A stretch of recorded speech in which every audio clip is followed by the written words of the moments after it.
Hello everyone, and welcome back to Humble Heart Horsemanship. My name is Sabrina. These are my horses behind me. We have Gemini and Gunner. And in today's video, I'm sharing with you guys easy, practical ways to save money as a horse owner. Let's get into it.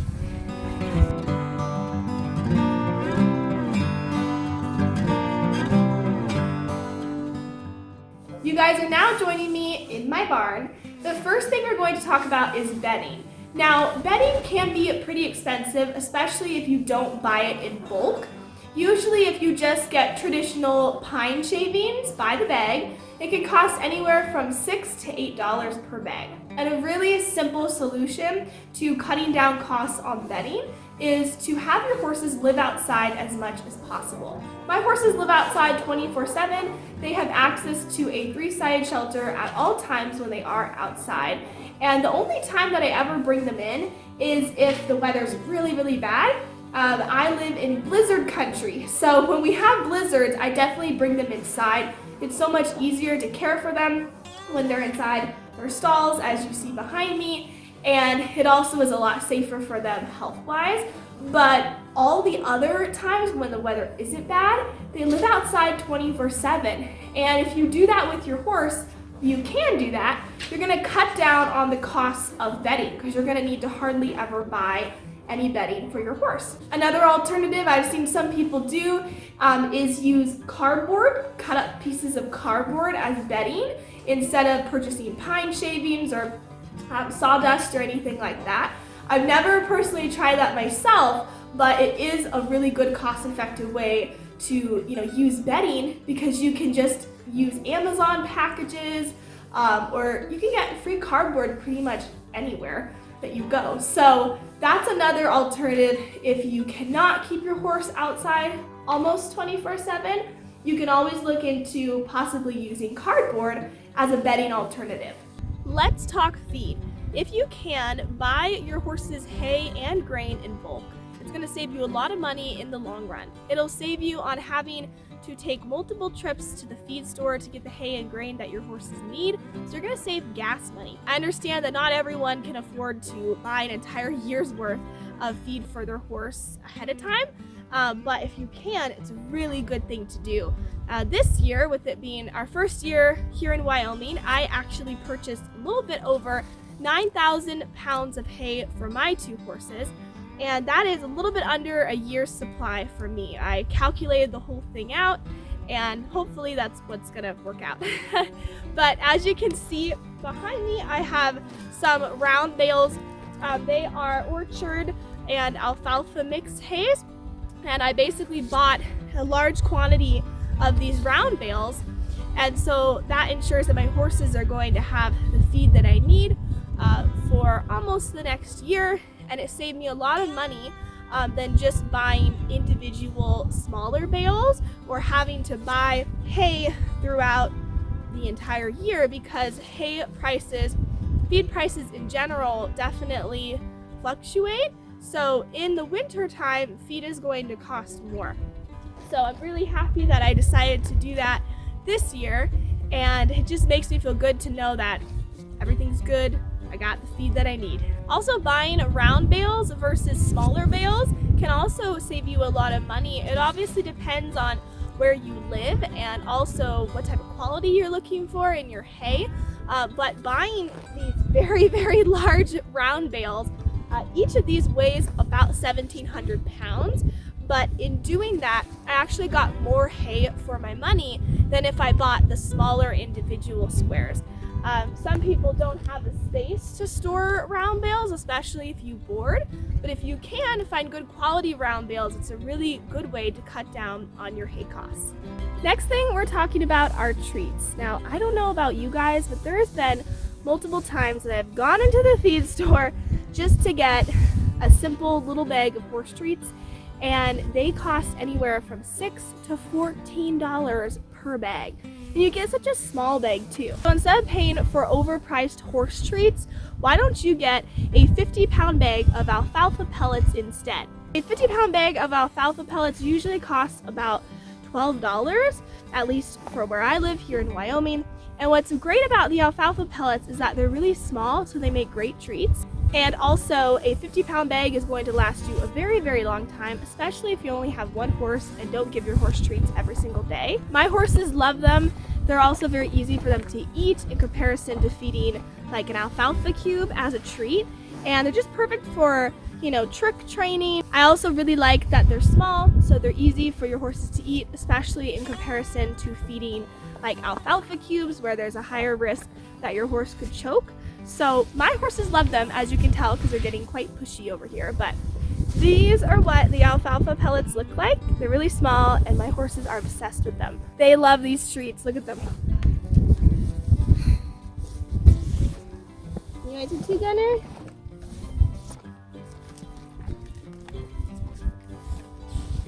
Our next topic are supplements. Now, how many of you guys out there feed your horse supplements? Probably a lot of you. I know that I used to feed more supplements in the past. I still feed Gunner one supplement. But I think what can happen with a lot of horse owners is that, there's a big market out there of many different types of supplements that claim to do a lot of different things, and it can be very overwhelming. And a lot of times horse owners will approach buying supplements for their horse out of the kindness of their heart, with trying to make sure that their horses are as happy and healthy as possible. But some owners overfeed different types of supplements that their horse may not even need. It's important to understand that your horse's nutritional needs should be met by their hay, and if you feed grain, it should be met also by their grain. So you don't want to go too crazy with having too many supplements in your horse's diet. Also, you should be consulting with your vet to make sure that you are feeding your horse supplements that your horse actually needs and is going to benefit from, because pretty much all their nutritional requirements should come from their hay and if you feed grain. And also, a lot of grains that owners feed are what we call a complete grain, which means that it includes the vitamins and minerals that your horse needs on an everyday basis. So if you're feeding the recommended amount of a complete grain, and then you're also adding in another daily vitamin and mineral supplement to that, your horse might be getting an overload of vitamins and minerals that your horse doesn't even really need, because they're already getting those vitamins and minerals. You also can opt out some of your more expensive supplements for more natural supplements, such as apple cider vinegar, which has a host of benefits for your horse. You can do some more research on the benefits to feeding your horse apple cider vinegar online. There's a ton of videos and resources about that. You also can feed your horse flaxseed. That can really help overall with your horse's hoof and coat and mane health. But there are so many more affordable and natural supplements that you can feed your horse in replacement of all of the different supplements that are on the market. So just kind of, analyzing what your horse's nutritional requirements are, and analyzing what supplements you're feeding, and taking away supplements that your horse doesn't need, replacing with more natural, affordable supplements can really help you cut down on costs too. Let's talk tack. Now, as you guys can probably tell, I have a lot of tack. I only have 2 horses, and probably like many of you, if you have 1 horse or only 2, when you look in your tack room, you feel like you have enough tack for possibly an entire herd of 10 horses. And basically, almost all of my tack in here is actually tack that I bought used. So a lot of people will buy, all the tack, including saddles, and any other supplies that they need for their horse brand new. And a lot of things are very overpriced, and buying tack brand new can be super spendy. So I think a really great way to save money on tack is to buy it used. And you can find some really great pieces in great condition from local tack sales, off of eBay, Facebook Marketplace, Facebook tack forums, and even just asking your horse friends and family if they have any tack for sale that you might need is a really good way to cut down on tack costs. When I lived in Oregon, I used to go to this biannual tack sale called the Canby Tack Sale in a town called Canby, Oregon. I actually lived there for a little bit, and it was such a fun sale because they would have tons and tons of vendors selling their used tack, and some of their tack was even new, but it was such a fun event because you got to look at all of the tack and all the horse supplies, and you could bargain with people. And so a lot of the pieces I have in here are from that local tack sale. So definitely try to buy your tack used if you can, because you're going to save a lot of money there. Our next topic are blankets. Now, a lot of horse owners blanket their horses, when in reality, most horses do not need to be blanketed at all. Now, keep in mind that horses are high desert animals that have bodies that are equipped to handle the high extremes and the low extremes of weather. And although a lot of people love to have a warm, cozy blanket to wear when it just starts to get chilly outside, and we love to wear scarves and sweaters and jackets to help keep us warm, most of the time the horse doesn't actually need one of these things. As long as you do not interfere with your horse's coat growing when the weather starts to get cold, your horse's coat will grow very long and thick and be well equipped to handle the cold. A lot of times it's because people are anamorphosizing their horses, which just means putting human characteristics onto your horse. And you're assuming that your horse needs to be warm and needs to have a blanket just like you would like to have when it's cold, when in reality most of them do not. Now, these blankets here are really expensive to buy. You can find blankets for sale anywhere from $60 upwards to $300. And what usually happens is you'll buy an initial blanket, put it on your horse, and then hope and pray that your horse does not tear it. And then usually, a few days after or a few weeks after, the horse will tear the blanket and you have to take it off because it doesn't work anymore.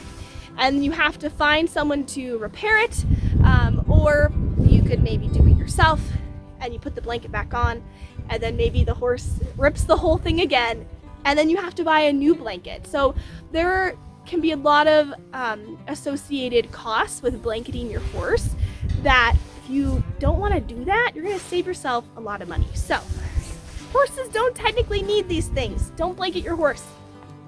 Let's talk showing. So for those of you guys who have never shown a horse before, let me tell you when I say that it can be very, very expensive to show. There are a lot of associated fees with showing. So instead of showing your horse at a physical show, why not try showing your horse online? Now, online horse shows have become very popular during the course of the pandemic because people were still able to compete and have fun showing with their horse from the comfort and safety of their own home, and also at like their local boarding barn if they board their horse. So Gemini here and I actually did an online show in January, and he won 2nd place at the Western Halter Show and 5th place in the Western Halter Open Rail Show. So we had a lot of fun doing an online show, and I highly recommend it. It can still allow you to have fun showing your horse, but you're going to not have to pay as many fees because you don't have to, commute to a show and pay as many fees as you would. So I highly recommend online showing. It's super fun. The last piece of advice I have for you guys on how to save money with your horses is, if you can, keep your horses barefoot instead of shod. Gunner here has been barefoot for as long as I've owned him, and I think before that he was even barefoot, which has been almost 4 years, and he's done really great barefoot. Gemini, when I first got him, he was shod on all 4, so I had my farrier take off the back shoes and just leave on his front shoes. And then before we moved here to Wyoming, I had my farrier pull his front shoes. But you can save so much money because shoeing your horses can cost a lot. Just for a barefoot trim, it cost me about $40. And then when Gemini was shod, it cost $180 just for a set of front shoes. Most horses do not need to be shod. It totally depends on what you're doing with your horse and the condition of your horse's hooves, among other things, but if you can keep those shoes off, you're going to save yourself. I want to thank you guys so much for watching this video. If you did like the money saving tips that I just shared with you guys, make sure that you scroll down, hit that like button, and subscribe for more videos like this. And Gunner here and I will see you in the next one. Bye!